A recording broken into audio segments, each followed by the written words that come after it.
I found a box in the attic. Not by accident. I went looking for it. There was a hollow space in my gut that day, a quiet alarm bell ringing in a distant room. It was the kind of feeling that sends a man to check the locks on his doors at night, even when he knows they're bolted.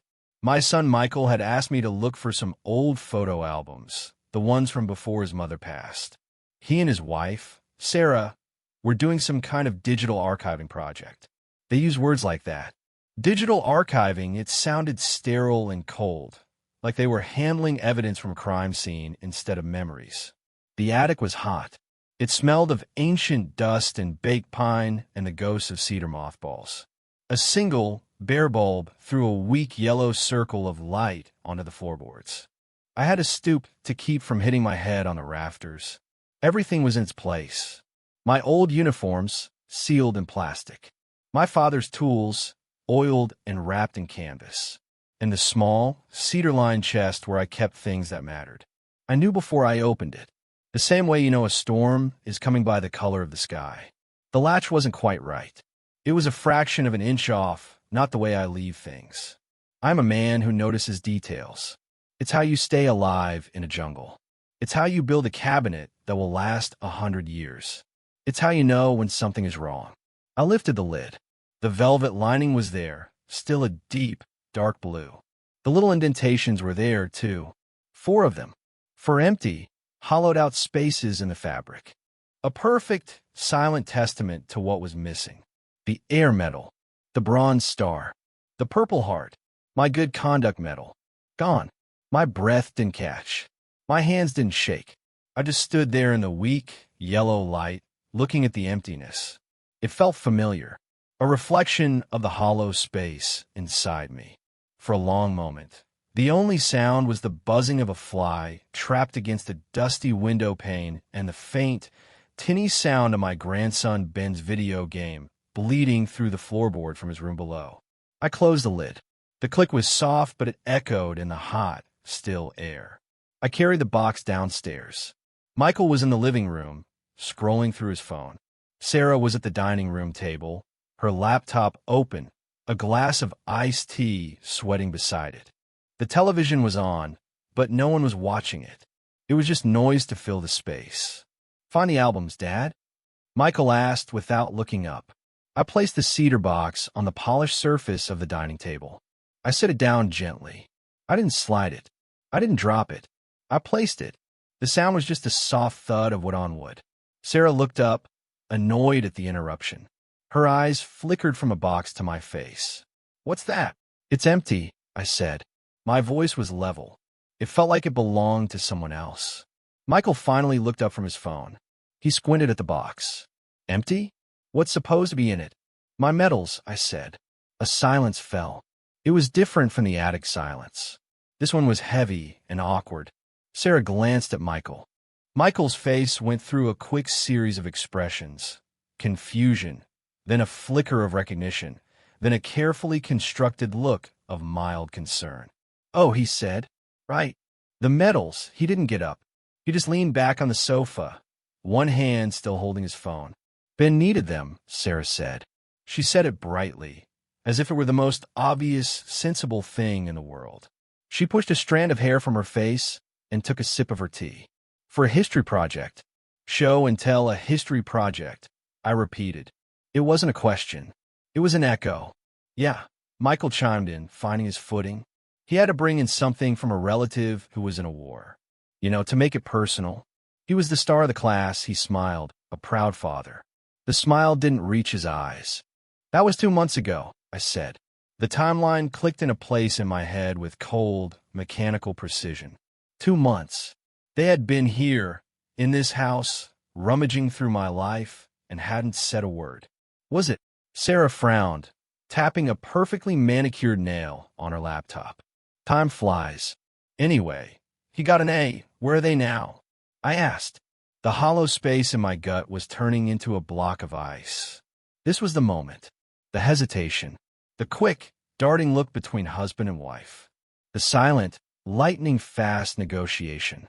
Who was going to tell the old man? Michael cleared his throat. "Well, you know how kids are, Dad.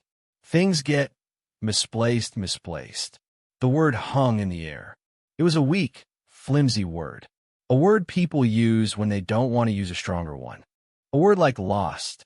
A word like gone. Ben said he put them in his backpack, Sarah added, her voice defensive now. We looked. Sort of. It's probably in his room somewhere, under a pile of whatever. You know Ben's room? She laughed a little, a short, sharp sound. It's a disaster zone. They were talking about them like they were bottle caps. Like they were trinkets from a cereal box. Not pieces of a man's life. Not payment rendered in blood and fear and time. I looked from my son's face to my daughter-in-law's. I saw no remorse. I saw no understanding. I saw only a vague annoyance. The kind you feel when a minor inconvenience interrupts your day. They were annoyed that I had found the empty box. They were annoyed that I was making this a thing. I remember the day I received the Purple Heart. I was in a field hospital in Da Nang. The air was thick with the smell of antiseptic and death. A general I didn't know, with a face like worn leather, pinned it to the thin blanket covering my chest because I didn't have a uniform shirt clean enough to wear. He said a few words I don't remember. All I could think about was the man in the cot next to me, who had stopped breathing an hour before. The metal felt heavy. It felt hot. I remembered pinning the bronze star on my own uniform, stateside, long after. My hands were steady then. I felt a quiet pride, not for the heroism, but for the endurance, for having simply made it through, for having done the job I was sent to do. These are not stories I ever told my son. He was from a different world, a world of smooth surfaces and easy answers. He had no frame of reference for the grit and the fear. I thought, perhaps foolishly, that the objects themselves might speak for me, that they might hold the weight of the stories I couldn't tell. We could buy you new ones, Sarah offered, a sudden burst of problem-solving energy. They sell replicas online, you know. They look exactly the same. We'll even get a new box, a nicer one, with a glass top. That was it. That was the sentence that broke something. Not with a loud crack, but with a quiet, final shearing, like a rope parting under a long, slow strain. Buy new ones, as if the value was in the metal and the ribbon, as if the thing itself, stripped of its history, had any meaning at all. It was the logic of a world I no longer recognized. A world where anything could be replaced, replicated, downloaded. A world where nothing was sacred because nothing was earned. I looked at the empty box on the table. It was no longer just an empty box. It was a summary, a final accounting. It was the physical manifestation of my place in their lives. An afterthought, a resource, a collection of props for a school project. I didn't say another word. I turned around, walked to the front door, opened it, and stepped outside. I did not say goodbye. The screen door slapped shut behind me. It was the loudest sound I had made all day. The drive home was 63 miles. I did not turn on the radio. The cab of my old Ford truck was silent except for the hum of the tires on the asphalt and the rattle of a loose bolt in the dashboard that I'd been meaning to fix for a year. It began to rain.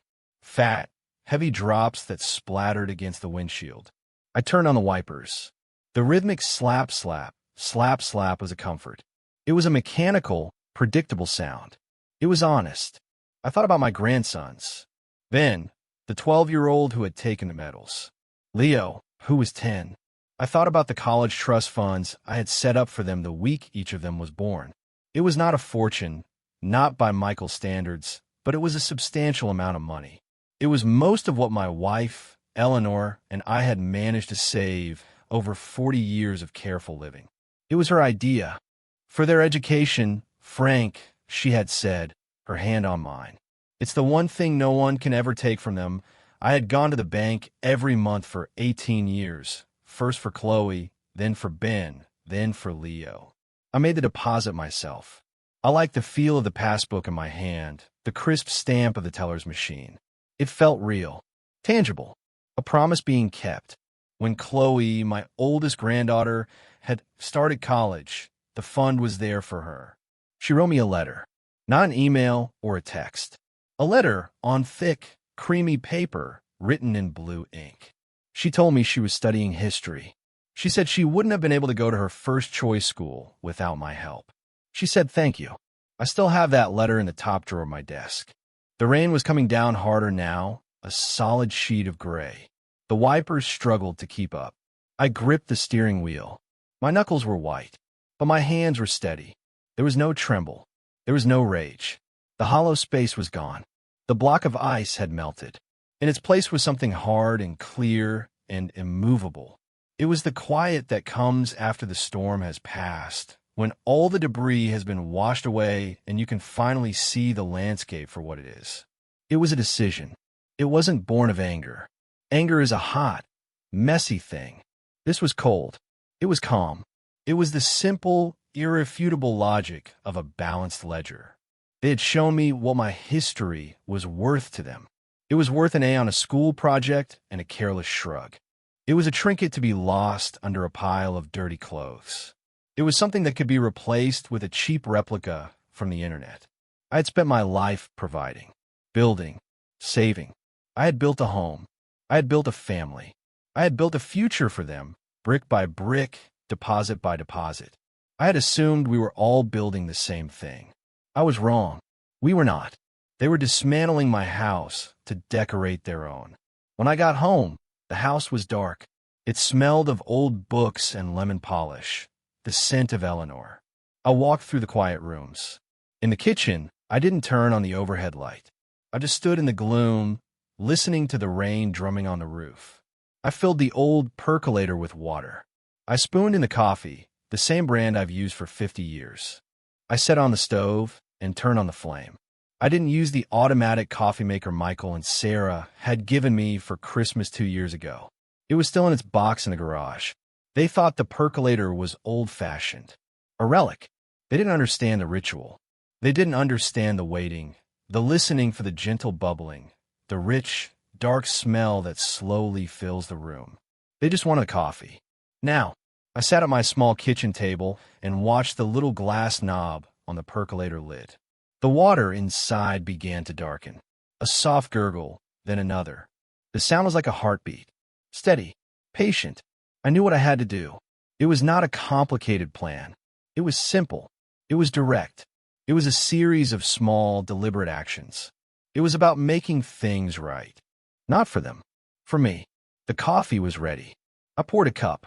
Black. No sugar. I took a sip. It was hot and strong and bitter. It tasted like the truth. I slept soundly that night. For the first time in a long time, there were no ghosts in my dreams. The next morning, I woke before the sun. The rain had stopped. The air was washed clean. I made another pot of coffee in the percolator. While it brewed, I sat at my desk in the study. It's a heavy oak desk my father made with his own hands. The surface is scarred with the marks of time. I ran my hand over the wood. I took out a fresh sheet of paper from the drawer. Not a legal pad. A sheet of proper stationery. I took out my fountain pen, the one Eleanor gave me for our 25th anniversary. I filled it with black ink. I made a list. 1. Call Arthur Jennings. 2. Call the bank. 3. Go to the workshop. The list was short. It was clear. Each item was a step on a path that was now laid out before me, straight and true. Arthur Jennings had been my lawyer for 30 years. He was my age. We had seen the world change in similar ways. We didn't need to explain much to each other. His voice on the phone was the same as it always was, a low, gravelly rumble. "Frank," he said, "what can I do for you?" "Arthur," I said, "I need to make some changes." To the trusts, there was a pause. I could hear the faint rustle of paper on his end. "The education trust for the grandchildren?" "That's right," I said. "I want to dissolve 2 of them. The ones for Benjamin and Leo." Another pause. This one was longer. I did not fill the silence. I let it sit. I knew Arthur was thinking. He was not a man who rushed. "Frank," he said finally, his voice careful. "That's a significant step. Are you sure you want to do this?" "I am sure," I said. "Is there a reason?" he asked. It was a gentle probe, not an accusation. I thought for a moment. I could have told him the whole story. The attic, the empty box, the casual dismissal. But it felt unnecessary. It felt like trying to explain the color blue to a blind man. The details were just symptoms. The disease was the thing. Let's just say there's been a reevaluation of assets, I said. I used their kind of language. Cold. Financial. A clarification of intent. I heard Arthur let out a slow breath. I see, he said, and I knew that he did. He didn't see the specifics, but he saw the shape of it. He had seen it before in other families with other clients. The quiet drawing of a line in the sand. All right, Frank. Come in tomorrow morning. 10 o'clock. We'll get the paperwork started. Thank you, Arthur, I said. Frank, he added, just before he hung up. You sound steady. I am, I said, and ended the call. Item number 1 was done. I drew a neat, black line through it on my list. The bank was next. I didn't call the generic 1-800 number. I called the branch manager, a woman named Mrs. Gable. I had known her for years. She had helped me set up the trusts in the first place. Her voice was professionally cheerful. Mr. Thompson, how are you today? I'm well. Helen, thank you, I said. I need to make an appointment to come in. I'll be making some changes to my accounts, of course, she said. Anything I can prepare for you ahead of time? Yes, I said. I'll be removing my son, Michael Thompson, as a signatory on my checking and savings accounts. And I'll be closing 2 trust accounts. The cheerfulness in her voice evaporated, replaced by a careful neutrality. I understand. We can certainly take care of that for you. Would this afternoon work? This afternoon is perfect, I said. I drew a line through the second item on my list. The page was starting to look satisfying. Orderly. The last item was go to the workshop. My workshop is in the garage. It's my sanctuary. It smells of sawdust and machine oil and varnish. The tools hang on a pegboard, each in its designated spot, their outlines drawn in black marker. It is a place of order and creation. On the workbench sat a half-finished project, a birdhouse. It was an elaborate one, a replica of my own house, complete with tiny shutters and a little porch. I had been building it for Ben, for his 13th birthday next month. He had mentioned wanting one a while ago, a fleeting comment I had logged and stored away. I picked it up. The pine was smooth under my fingers. The joints were tight. It was good work. I had put hours into it already, cutting the small, precise angles, sanding the edges until they were like silk. I looked at it for a long time. It was a gift of time, of skill, of attention. It was a piece of me, made of wood, and it was intended for someone who would not understand its value. He would see a birdhouse. He would not see the hours. He would not see the love. He would see a thing to be put in the yard and forgotten until it rotted and fell apart.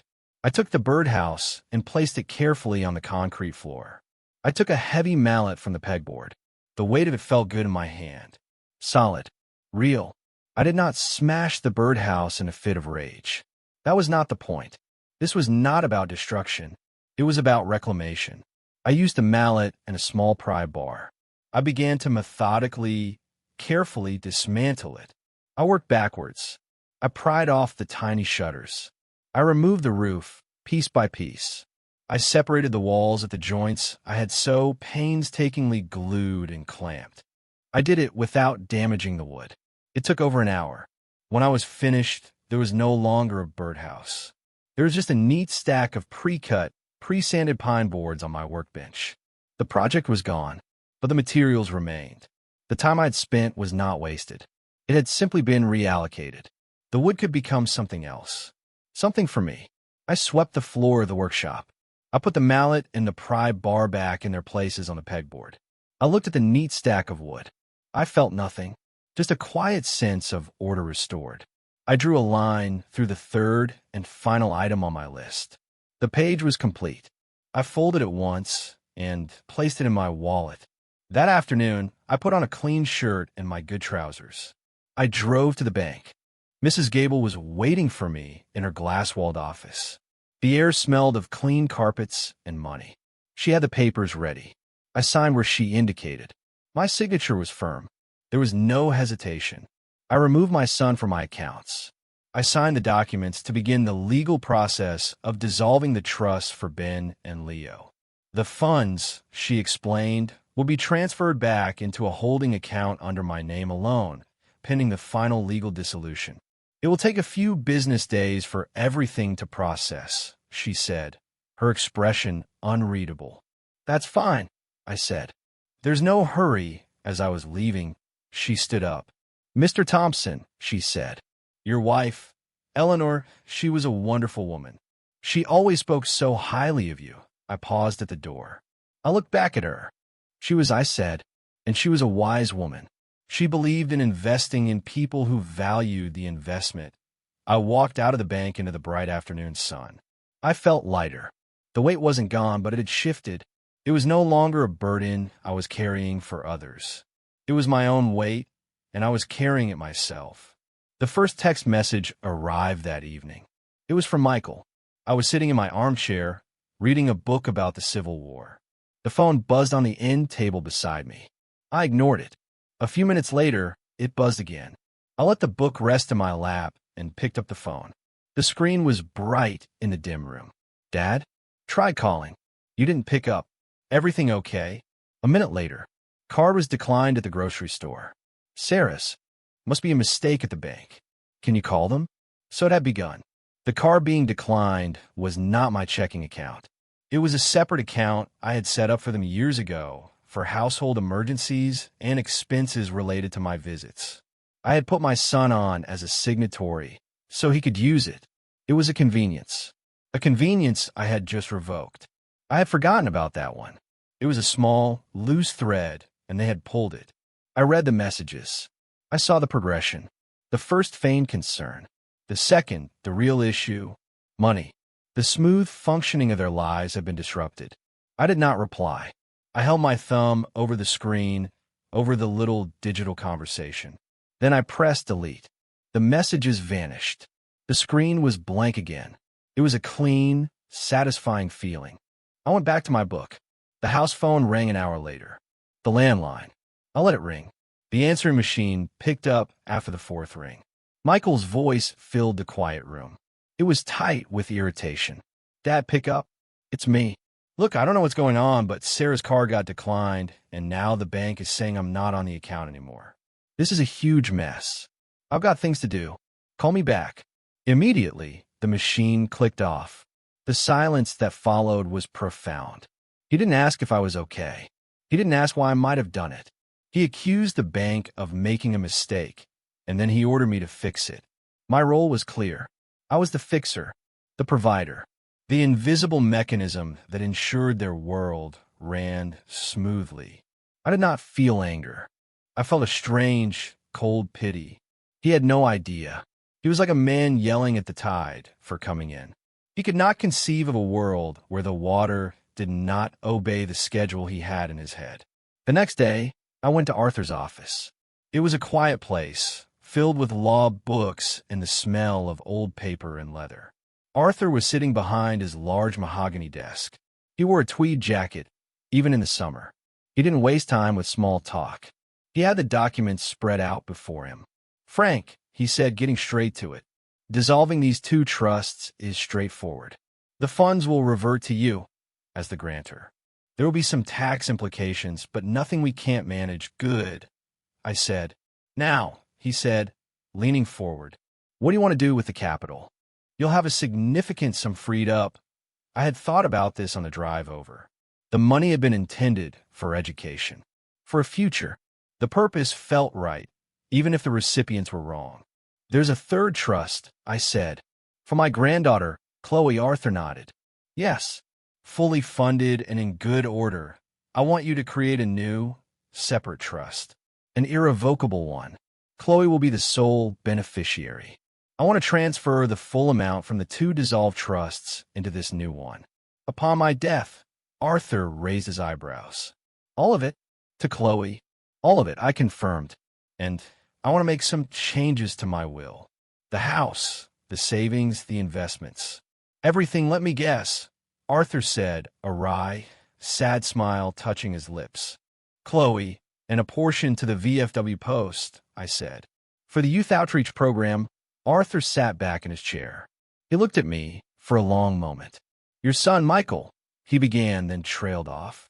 Michael is a grown man, I said. He has a good job, a house, a life he built. He doesn't need my money. He has what he needs. What I left unsaid was, he already took what he wanted. Arthur nodded slowly. All right, Frank. I'll draw it all up. The will, the new trust. It will be ironclad. He paused, picking up a pen from his desk. You know they will likely contest it. Let them, I said. It will be a history project for them. The corner of Arthur's mouth twitched. He understood. Over the next few days, the calls and messages escalated. They came from Michael, then from Sarah. Her messages were different, more emotional, more manipulative. Frank, we're worried sick. Is this about the medals? We said we were sorry. Ben feels terrible. Your son is a wreck. You're being cruel, punishing a child for a simple mistake. Were we supposed to tell people that you just vanished? Please just call us. I deleted everyone. I listened to the voicemails, my face impassive, then erased them. Their words were like stones skipping over the surface of a deep lake. They never came close to touching the bottom. They couldn't comprehend the depths of what had happened. They thought it was a transaction, a mistake that could be fixed with an apology they didn't mean for a crime they didn't understand. They thought my silence was a punishment, a tactic, a way to get attention. They didn't understand that the silence wasn't for them at all. The silence was for me. It was the sound of a space being cleared. It was the quiet I needed to hear my own thoughts again. One evening, about a week after my visit to their house, the landline rang. I was in the kitchen, washing the dishes for my solitary dinner. I almost let it go to the machine again, but something made me stop. I dried my hands on a towel and picked up the receiver on the third ring. Hello. There was a pause. Then a young woman's voice, hesitant. Grandpa, it's Chloe. My heart gave a lurch. Chloe. I hadn't spoken to her in a month. She was away at school, busy with finals. Chloe, I said. My voice was rough. How are you, sweetheart? I'm okay, she said. She sounded like she was choosing her words carefully. Grandpa, I talked to Dad and Mom. They told me what happened. I waited. I'm so sorry, she said, and her voice cracked. It was not a performance. It was real. I could hear the genuine shame in her voice. About your medals. It was a terrible thing.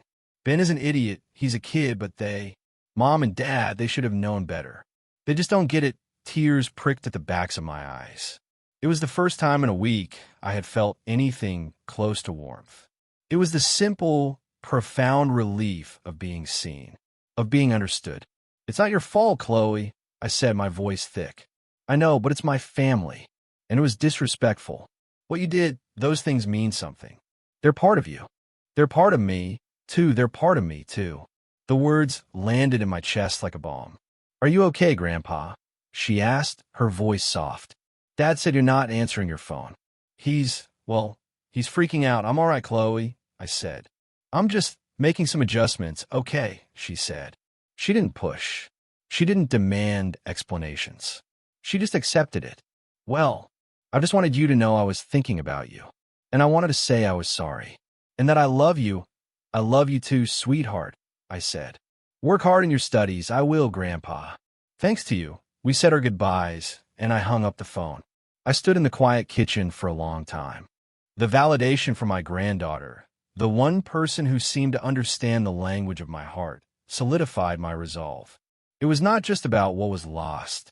It was about who was left to carry the story forward. I had made the right decision. The next step was the house. My house. It was a good house, a solid brick ranch I had built with my own 2 hands on a plot of land I bought after I got back from the war. It was filled with 50 years of memories. Every scuff on the floorboards, every nail on the walls was a part of my story. It was also too big for one man. For bedrooms. A large yard that took 2 days to mow and trim properly. It was the family home. It was where Michael grew up. It was where I had assumed he would bring his own children for holidays long after I was gone. It was an anchor, but I was beginning to realize that anchors can also hold you down. I called a realtor, a man my age named Walt, who I knew from the VFW Post. We played poker on Thursday nights. He knew me. He knew my house. He came over the next day. He walked through the rooms, his hands in his pockets. He didn't talk about curb appeal or market value. Good bones, Frank, he said, knocking on a wall in the living room. You don't see them build like this anymore. It's too much house, Walt, I said. He nodded. I hear you. Place gets quiet when you're the only one in it. And the upkeep, it's a young man's game. We sat at the kitchen table. I poured him a cup of coffee from the percolator. He took a sip and grunted in appreciation. Damn good coffee. So you want to sell? He asked. I do, I said. And I want to buy something smaller. A 2-bedroom condo, maybe, over by the lake. Something I can lock up and leave for a month if I feel like it. Walt looked at me over the rim of his coffee cup. He had shrewd, kind eyes. Running away from something, Frank? No, I said, meeting his gaze. Running towards something. Quiet, he smiled. I can sell quiet. People pay a premium for quiet these days, he set his cup down. All right, let's get it done. But I'm telling you now, this place will go fast. People are looking for this kind of quality good. I said, the faster, the better. Putting the for sale sign in my own front yard was a strange feeling. It felt both like a betrayal and a liberation. It was another click of the lock, another bolt sliding into place. The confrontation I knew was coming happened 2 days later. It was a Saturday morning. I was in the garage, my sanctuary. The door was open to the driveway, letting in the warm summer air.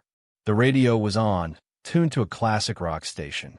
I was polishing my father's old hand planes. The steel was cool and smooth under the oiled rag. The smell of the oil and the old wood of the handles was comforting. It was a scent from my childhood. A car pulled into the driveway, too fast. A sleek, silver sedan I didn't recognize at first. A rental. Michael got out. He didn't look at the for sale sign. He marched toward the garage, his face a thundercloud. Sarah was in the passenger seat. She stayed in the car, her arms crossed, staring straight ahead. What the hell is this? He said, his voice loud over the sound of the radio. He was holding his phone in his hand like a weapon. I've been cut off from the accounts. Arthur Jennings won't take my calls. And there's a for sale sign in your yard. Are you losing your mind? I didn't stop what I was doing. I continued to wipe down the sole of the block plane in my hands. I moved the rag in slow, deliberate circles. Hello, Michael, I said calmly. I turned off the radio. The sudden silence was jarring. Don't hello Michael me, he snapped. I flew all the way down here. Talk to me. What is going on? I set the plane down on the workbench, perfectly parallel to the edge. I turned to face him. I leaned back against the bench, my hands resting on the worn wood. I looked at my son. He was a man in his 40s, dressed in expensive, casual clothes. He looked successful. He also looked like a petulant child. I'm making some changes, I said. My voice was quiet, but it carried in the still garage. Changes? You're selling my home. You're cutting me off.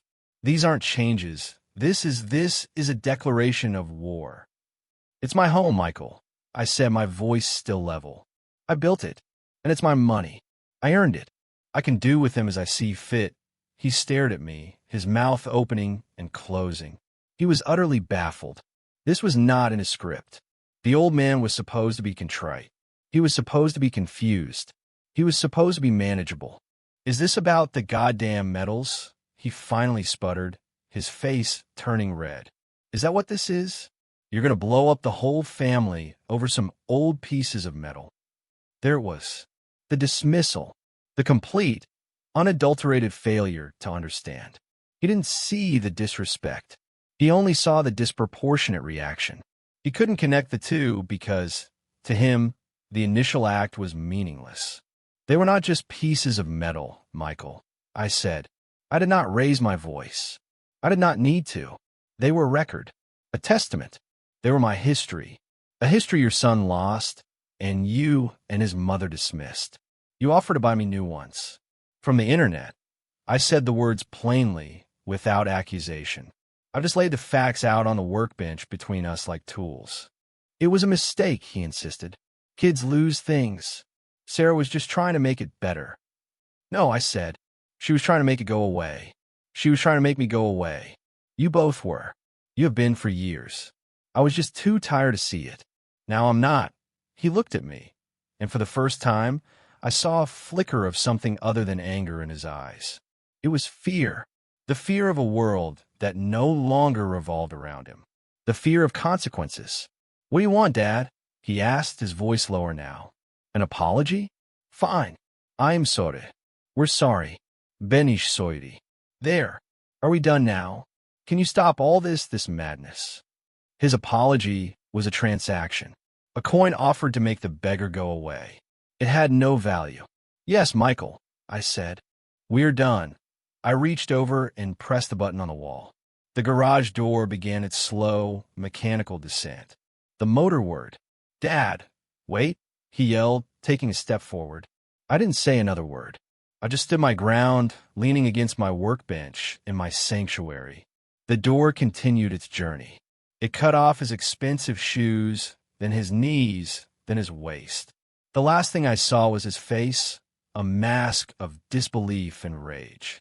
Then the door met the concrete with a soft thud, and he was gone. I was alone in the quiet of my garage, with the smell of oil and wood and the ghosts of my father's hands. And for the first time in a very long time, I felt clean. The house sold in 4 days. Walt was right. A young family bought it, a doctor and his wife with 2 small children. They loved the big yard. They loved the solid construction. They wrote me a letter telling me how honored they were to raise their family in a home that had clearly been filled with so much care. I read the letter and felt a sense of peace. The house would be filled with life again.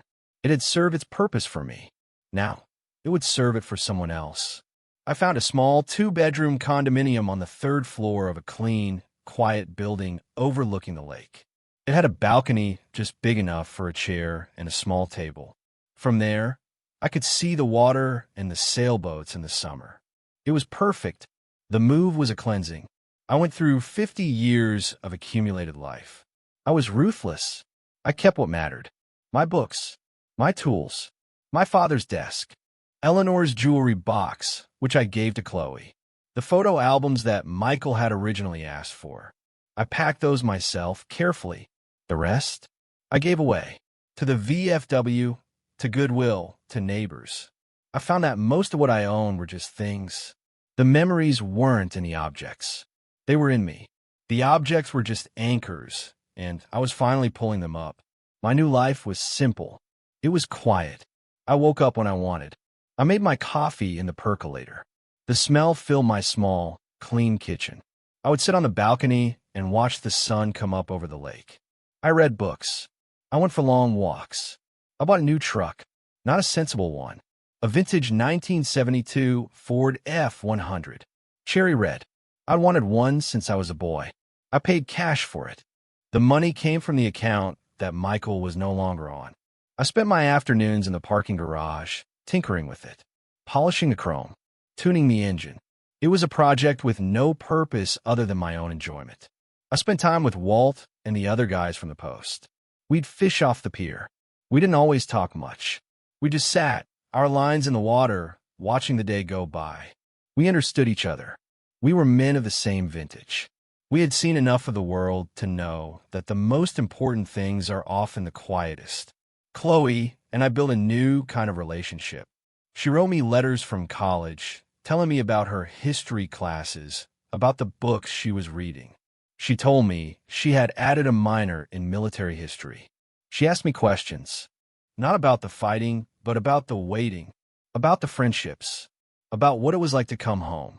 I wrote back, on my stationery, with my fountain pen. I told her stories I had never told anyone. I told her about the heat and the rain in Vietnam. I told her about the friend I lost, a boy from Ohio named Jimmy. I told her what it felt like to be afraid and what it felt like to be brave. It turned out they were often the same feeling. In writing to her, I found the words I never had for Michael. I was finally building a bridge, not to the past, but to the future. A future where my story would be carried with respect and understanding. I did not hear from Michael or Sarah directly again. Arthur handled the legal correspondence. I knew from him that they had been formally notified of the changes to the will and the trusts.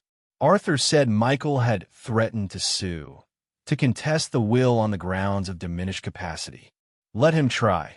Arthur had told me over the phone, a grim satisfaction in his voice. I've got a file on my desk an inch thick documenting your every sound, lucid decision for the past 6 months. He'd be laughed out of court. It would be an expensive piece of theater, and nothing more. The threat never materialized.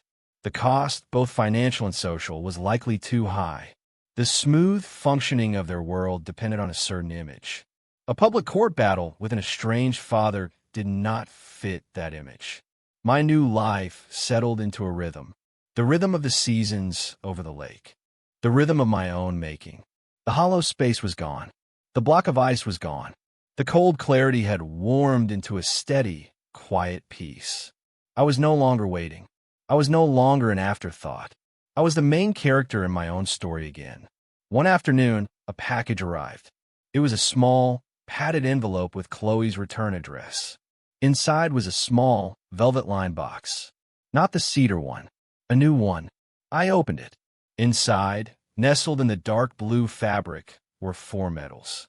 The Air Medal, the Bronze Star, the Purple Heart, the Good Conduct Medal. They were not replicas. They were tarnished with age. They were real. A letter was tucked inside. Grandpa, I don't know if you want these.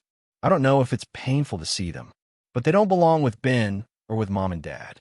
They belong to the story. I spent a month looking. I went through every inch of Ben's room. I found them at the bottom of a toy chest, tangled up with some old action figures. He didn't even remember putting them there. I didn't tell Mom and Dad I found them. This is just between you and me. They are yours to do with as you wish. Keep them, throw them in the lake, it's your choice. All I know is that their journey needed to end with you. I love you. Chloe, I took the medals out of the box. I held them in the palm of my hand. They felt heavy. They felt warm. I ran my thumb over the worn ribbon of the Purple Heart. I did not feel the old pain. I did not feel the anger. I felt a sense of closure. A circle completed. I didn't put them on display. I didn't hide them away. I placed them in the top drawer of my father's desk, next to Chloe's first letter. They were not trophies. They were not props. They were just a part of the story. My story. And I was finally in control of the narrative. A week later, a letter arrived. A proper letter in a business envelope. The return address was Michael's office. I recognized the logo. My name and new address were handwritten on the front. The penmanship was hesitant, shaky. I held it in my hand. I could feel the weight of the single sheet of paper inside. I knew what it was. An apology. A real one this time. Not a transaction. A plea. A desperate attempt to rebuild a bridge he had burned. I looked at the letter. Then I looked out the window at the sun setting over the calm, gray water of the lake. The sky was streaked with orange and purple. It was beautiful. I placed the letter on the small table by my armchair. Unopened. Maybe I would read it tomorrow. Maybe next week. Maybe never. The choice was mine. The door was not locked and bolted, but it was no longer standing wide open, waiting for anyone to walk through. It was closed, and I was the only one with the key. For the first time in a very long time, my house was truly my own. And it was peaceful, and it was enough.